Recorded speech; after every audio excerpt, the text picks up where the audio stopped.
Bollywood silver screen presenting echelon conspiracy. कहानी की शुरुआत में हमें मैक्स नाम के कंप्यूटर इंजीनियर को दिखाया जाता है जो थाईलैंड में कुछ काम करने के लिए आया है। अब उसका काम खत्म हो चुका है, इसीलिए जल्दी वो यहाँ से अपने देश अमेरिका निकल जाएगा। जब वो होटल के रिसेप्शन में जाता है तो उसे एक पार्सल दिया जाता है, जिस पार्सल में भेजने वाले का नाम पता कुछ नहीं होता। वो जब उस पार्सल को खोलता है तो उसके अंदर एक फोन होता है जो कि बहुत ही ज्यादा एडवांस है। ये वक्त होता है सन 2009 का, जब नए नए स्मार्टफोन इस दुनिया में फैल रहे थे, लेकिन ये फोन उनसे भी ज्यादा स्मार्ट और बहुत ज्यादा एडवांस होता है। अब मैक्स अपने देश जाने की तैयारी कर रहा होता है। अभी उस फोन पर एक मैसेज आता है जिसमें लिखा होता है कि अगले 2 दिनों के लिए होटल में 50% का डिस्काउंट शुरू होने वाला है। मैक्स रिसेप्शन पर कॉल करता है। उसे पता चलता है कि ये बात सच है, इसीलिए वो अपनी फ्लाइट कैंसिल करके 2 दिन और यहाँ पर रुकने का फैसला करता है। अगले दिन जब वो होटल के कमरे में बैठकर न्यूज देख रहा होता है तो उसे पता चलता है कि जिस फ्लाइट में वो जाने वाला था वो क्रैश हो गई, जिसमें एक भी पैसेंजर नहीं बचा। मैक्स को एहसास होता है कि फोन के मैसेज की वजह से उसकी जान बच गई। वो फोन को देखता है जिसमें एक और मैसेज आता है जिसमें लिखा होता है make money by shares of सिजोर, यानी कि सिजोर कंपनी के शेयर खरीद लो जिससे तुम बहुत सारे पैसे बना सकते हो। मैक्स इस मैसेज पर ज्यादा ध्यान नहीं देता, पर जल्दी उसे पता चलता है कि सिजोर कंपनी के शेयर बहुत ज्यादा ऊपर चले गए। अगर उसने ये शेयर्स खरीद लिए होते तो आज उसे करोड़ों का फायदा हो जाता। अगले दिन मैक्स को एक मैसेज आता है जिसमें लिखा होता है कि तुम प्राग के एक होटल के कसिनो में जाओ। मैक्स को पता चल चुका है कि इस मोबाइल में कोई ना कोई खास बात है, क्योंकि अभी तक जो भी मैसेज उसे आए हैं उससे उसका फायदा ही हुआ है। और अब वो प्राग के उस होटल में पहुंच जाता है। वहां से वो ये भी पता करने की कोशिश करता है कि जो पार्सल उसे मिला था जिसमें फोन था वो किसने भेजा है, पर उसे इस बारे में कुछ पता नहीं चलता। तभी उसे एक और मैसेज आता है जिसमें लिखा होता है कि तुम कसिनो की 13 नंबर मशीन में जाओ। और अब वो उस मशीन पर जाता है जहां पर एक आदमी खेल रहा होता है। वो उस आदमी को 100 यूरोज देता है और खुद वहां पर खेलना शुरू कर देता है। जल्दी उसका उस मशीन पर जैकपॉट लगता है जिससे वो 1 लाख यूरोज जीत जाता है। और जॉन जो कि सिक्योरिटी रूम में बैठा होता है वो सब कुछ कैमरे में देख रहा होता है। वो अपने आदमियों से कहता है कि मैक्स के ऊपर नजर रखो।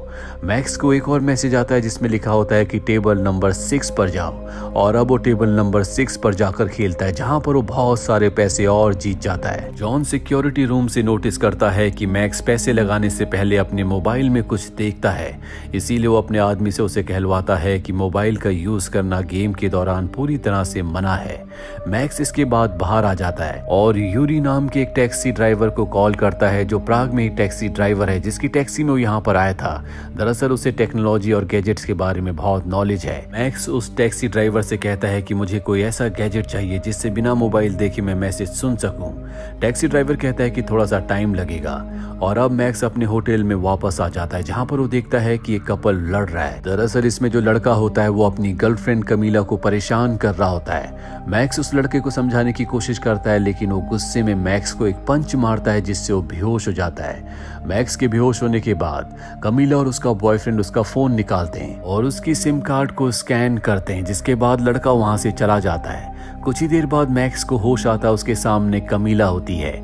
मैक्स कमीला की तरफ अट्रैक्ट हो जाता है और उससे पूछता है क्या तुम मेरे साथ ड्रिंक करने चलोगी। कमीला कहती है कि हाँ, पर आज नहीं। इसके बाद मैक्स टैक्सी ड्राइवर से मिलने के लिए जाता है जिसे उसने गैजेट लाने के लिए कहा था।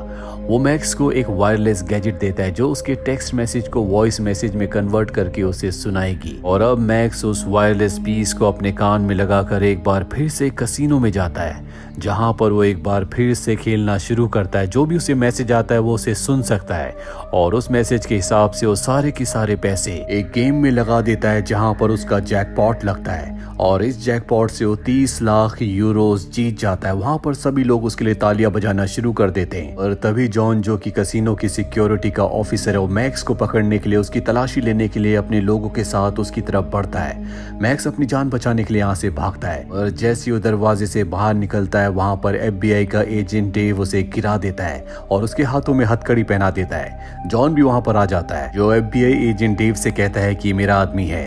दरअसल ये दोनों एक दूसरे को पहले से जानते हैं क्योंकि जॉन भी कभी FBI में था, पर अब वो FBI में काम नहीं करता। डेव जॉन से कहता है कि मुझे इसकी जरूरत है और वो मैक्स को अपने साथ ले जाता है, जहाँ पर वो उससे फ़ोन के बारे में इन्वेस्टिगेशन करना शुरू कर देता है। यहाँ पर मैक्स उसे सब कुछ सच बता देता है कि किस तरह से उसे एक पार्सल आया था जिसमें फ़ोन था, इसके अलावा उसे कुछ नहीं पता। डेव को उसकी बातों पर यकीन आ जाता है और अब यहाँ पर जॉन भी आ जाता है, जो जानना चाहता है कि मैक्स ने पैसे कैसे जीते। डेव बताता है कि बहुत सारे अमेरिकन अलग अलग जगहों पर इसी तरह से पैसे जीत रहे हैं। इन्हें उनके फ़ोन पर मैसेजेस आते हैं जिससे वो पैसे जीतते हैं, लेकिन वो मैसेज कौन भेजता है आज तक किसी को कुछ पता नहीं चला। और सबसे हैरानी की बात यह है कि उन सभी की रहस्यमय तरीके से मौत हो जाती है। जॉन भी डेव का इस केस में साथ देने के लिए तैयार हो जाता है। साथ ही मैक्स तय करता है कि वो इनका साथ देगा। मैक्स को कहा जाता है कि तुम होटल के कमरे से बाहर नहीं निकलोगे, तुम्हारी जान को खतरा है। डेव उसकी फोन को अपने पास रख लेता है और उसके जाने के बाद वो ब्रूक को कॉल करता है, जो एनएसए यानी कि नेशनल सिक्योरिटी एजेंसी का एक बहुत बड़ा ऑफिसर है, जो बहुत वक्त से मैक्स के ऊपर नजर रख रहा था। वो अपने सुपर कंप्यूटर एक्लॉन से उसके सभी मैसेजेस को मॉनिटर कर रहा था, पर उसे भी अभी तक नहीं पता चल पाया कि वो मैसेजेस कौन भेजता है। उसे मैसेजेस भेजने वाले का सोर्स पता करने के लिए 3 और मैसेजेस की जरूरत है। मैक्स अपने होटल में होता है, तभी कमीला का उसे कॉल आता है, जो उसे ड्रिंक के लिए बुलाती है।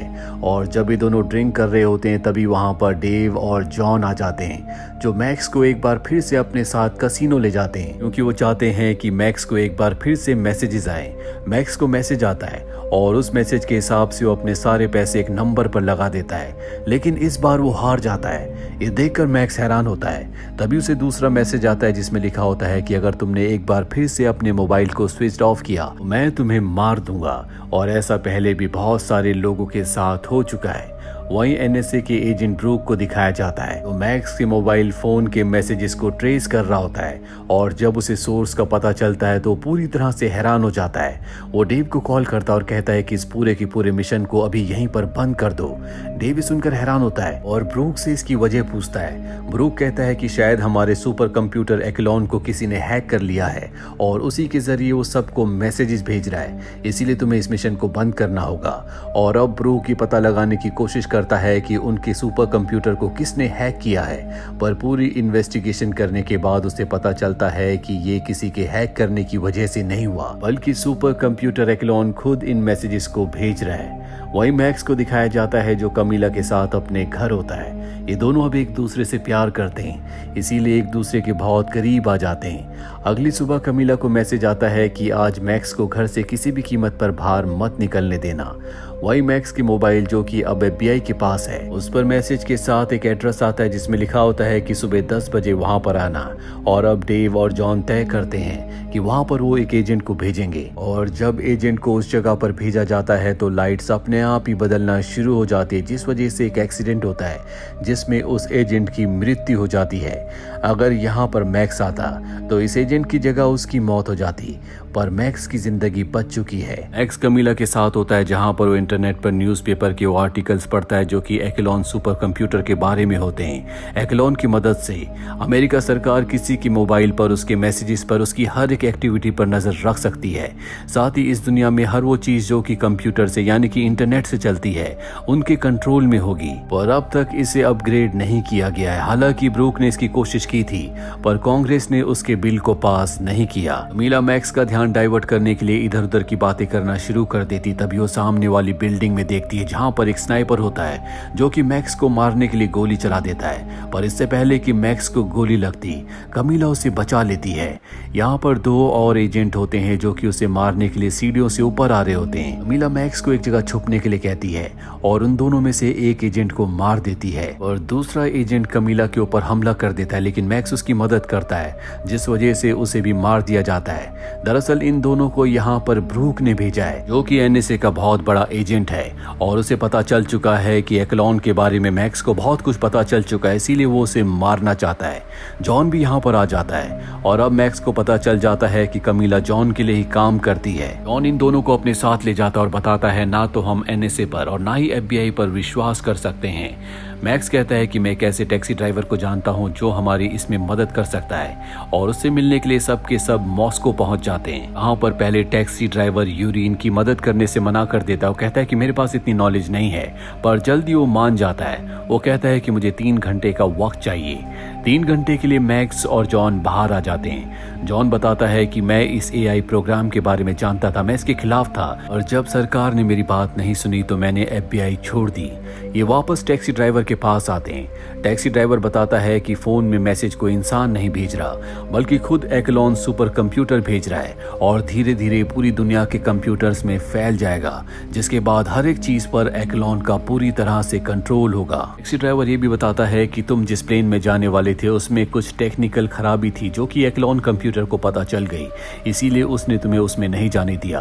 साथ ही जो शेयर्स बढ़े उसके बारे में एक्लॉन कंप्यूटर को उस कंपनी के ओनर के मैसेजेस से पता चला, इसीलिए उसने तुम्हें उन शेयर्स को खरीदने के लिए कहा। साथ ही कसिनो में जितनी भी गेम्स होती है वो सब की सब इंटरनेट से कनेक्टेड होती है, इसीलिए एक्लॉन कंप्यूटर को पहले से पता होता है कि कब और कैसे जैकपॉट आएगा। अब यहाँ पर एफबीआई के एजेंट आ जाते हैं क्योंकि ब्रूक को पता चल चुका होता है कि ये सब के सब मॉस्को में है। इससे पहले कि एफबीआई के एजेंट जिसमें डेव भी होता है इन्हें पकड़ पाते, ये सब के सब पीछे से भाग जाते हैं, लेकिन सामने एक रेलवे ट्रैक आ जाता है जहाँ पर इनकी गाड़ी रुक जाती है। जॉन के पास गन होती है, वो डेव को गन पॉइंट पर ले लेता है। डेव कहता है कि एक्लॉन कंप्यूटर सिर्फ और सिर्फ मैक्स से बात करना चाहता है और वो मैक्स को उसका फोन वापस कर देता है और उन्हें यकीन दिलाता है कि वो भी उन्हीं के साथ है क्योंकि उसे भी एक्लॉन कंप्यूटर ने जान से मारने की धमकी दी होती है और अब खुद वो चाहता है कि एक्लॉन कंप्यूटर को शट डाउन कर दिया जाए। फोन पर मैक्स के लिए एक मैसेज आता है जिस पर एक एड्रेस होता है। मैक्स जब उस एड्रेस को पढ़ता है तो वो उस जगह का एड्रेस होता है जहां पर उसने पहली बार सिक्योरिटी इंजीनियर के तौर पर काम किया था। ये तीनों के तीनों उस जगह पहुंच जाते हैं। यहाँ पर एक सुपर कंप्यूटर होता है जिसे कई साल पहले मैक्स ने भी इंस्टॉल करने में मदद की थी।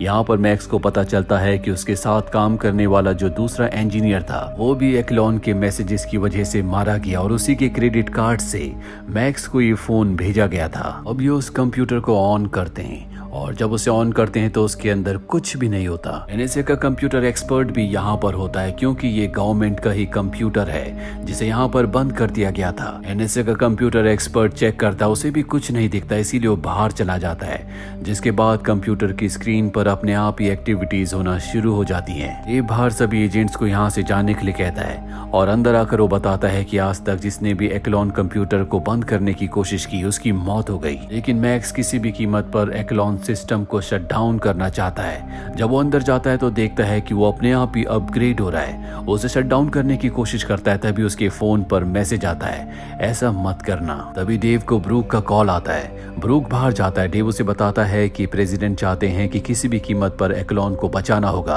क्योंकि अमेरिका की सिक्योरिटी के लिए बहुत जरूरी है और जो भी बीच में आएगा उसे मार दिया जाएगा। साथ ही वो उन सभी एजेंट्स को जिन्हें वापस भेज दिया गया था एक बार फिर से उसी जगह पर वापस भेज देता है। वहीं मैक्स को दिखाया जाता है जो अपने एयरबड से कंप्यूटर से बात करना शुरू कर देता है क्योंकि मैक्स को पता है कि इस पूरे के पूरे प्रोग्राम सॉफ्टवेयर को इंसानों की सुरक्षा के लिए बनाया गया है। इसीलिए वो एक्लॉन से पूछता है कि तुम्हें बनाने का पर्पस क्या है। एक्लॉन बताता है कि इंसानों की सुरक्षा, उनकी प्राइवेसी को प्राइवेसी रखना। मैक्स कहता है लेकिन तुम्हारे बनाने का जो पर्पस था अब तुम उससे पूरी तरह से भटक चुके हो। तुम्हारी वजह से लोगों की प्राइवेसी नहीं रहेगी, इस वजह से कई लोगों की जान जाएगी।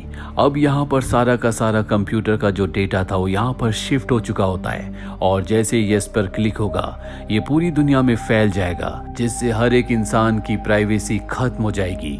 पर अब एक्लॉन कंप्यूटर को सॉफ्टवेयर को ये बात समझ में आ चुकी होती है, वो दुनिया की सुरक्षा नहीं करेगा बल्कि बहुत सारे लोग उसका मिसयूज करेंगे, यानी कि वो खुद दुनिया के लिए, यूएस के लिए एक खतरा है। इसीलिए एक्लॉन सिस्टम सॉफ्टवेयर खुद को डाउन कर देता है जिस वजह से पूरा का पूरा सिस्टम सर्वर, पूरा सॉफ्टवेयर हमेशा के लिए बंद हो जाता है। यहाँ पर ब्रूक के एजेंट्स आते हैं जो इन्हें पकड़ लेते हैं। वहीं ब्रूक को दिखाया जाता है जो प्रेसिडेंट के सामने होता है और कहता है कि जल्दी हम कंप्यूटर की सारी चीजों को फिक्स करके एक बार फिर से स्टार्ट कर देंगे। वहीं मैक्स जिसे जेल में बंद कर दिया गया था, कमीला उसकी बेल करवा देती है क्योंकि जो भी चार्जेस उसके ऊपर लगे होते हैं गवर्नमेंट किसी भी तरह से उसे पब्लिक के सामने नहीं लाना चाहती थी, इसीलिए उसके खिलाफ कुछ भी साबित नहीं हो पाता।